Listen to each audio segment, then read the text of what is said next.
The spirit of the age in which they lived must account for the superstitious turn of mind of many sovereigns in the past. The fact that we are now acquainted with the laws which determine the movements of comets so that we are able to predict their appearance has caused us to cease to pray that we may be preserved from their malevolent influence. And no longer now, as happened in the 10th century, would an European army flee in terror before one of them. But from their movements, not being understood and hence regarded of supernatural character, they were a source of fear. They were dreaded as the precursors of calamity because it was shown that comets had preceded the death of such rulers as Caesar or Constantine the Great or Charles V. Hence it is not surprising that Louis the Debonair was frightened by the comet, which appeared during Holy Week of 8-37, the first morning after it had been seen. He sent for his astrologer. Go onto the terrace of the palace and come back again immediately and tell me what you have noticed for. I have not observed that star before, and you have not shown it to me.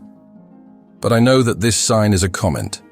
It announces a change of reign and the death of a prince. Nor was this all, for the son of Charlemagne was convinced that the comet was sent for him, and accordingly he passed his nights in prayer, gave large donations to the monasteries, and finally had a number of masses performed out of fear for himself and forethought for the church committed to his care. But whilst this comet was a source of fear in France, the Chinese were observing it astronomically.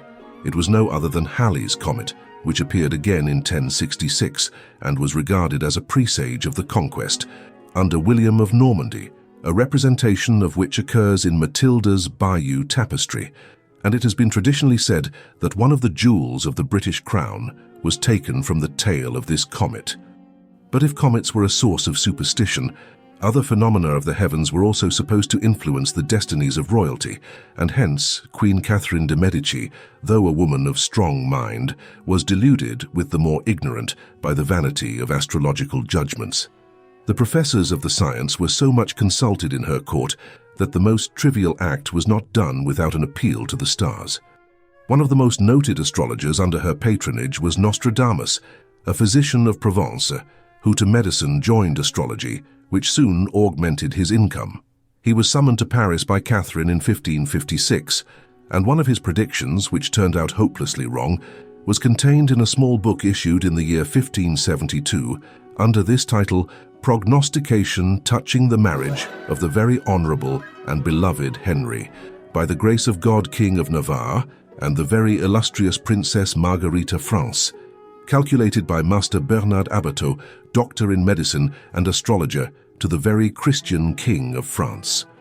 In this astrological calculation, he professed to show that the couple would love one another intensely all their lives, whereas they always hated each other, and he further declared that they would approach 100 years, but Henry IV died before he was 60.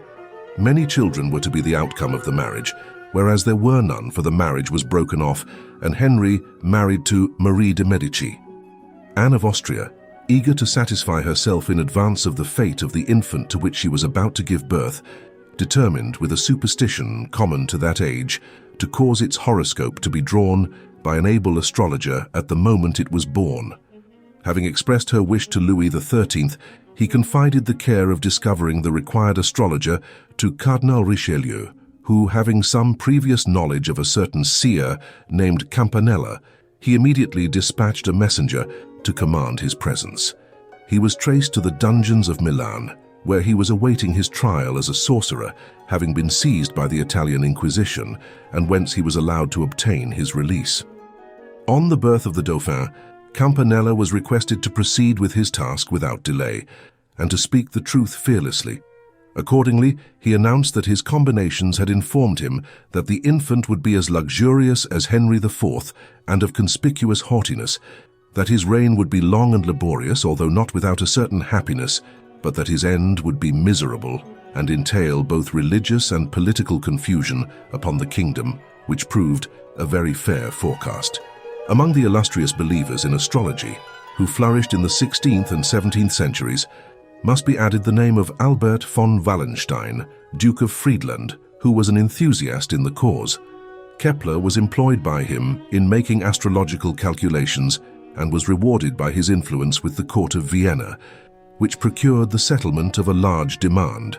Then there was the astrologer John Gadbury, who in the Nativity cast for the illustrious Prince of Denmark, informs us that it is an aphorism nearly as old as astrology itself, that if the lord of the ascendant of a revolution be essentially well placed, it declares the native to be pleasant, healthful, and of a sound constitution of body, and rich in quiet of mind all that year, and that he shall be free from cares, perturbations, and troubles.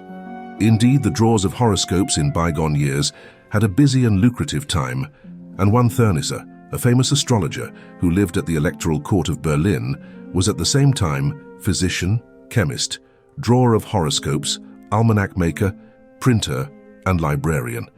His reputation was so widespread that scarcely a birth took place in families of any rank in Germany, Poland, Hungary, or England without his being announced of the precise moment of birth.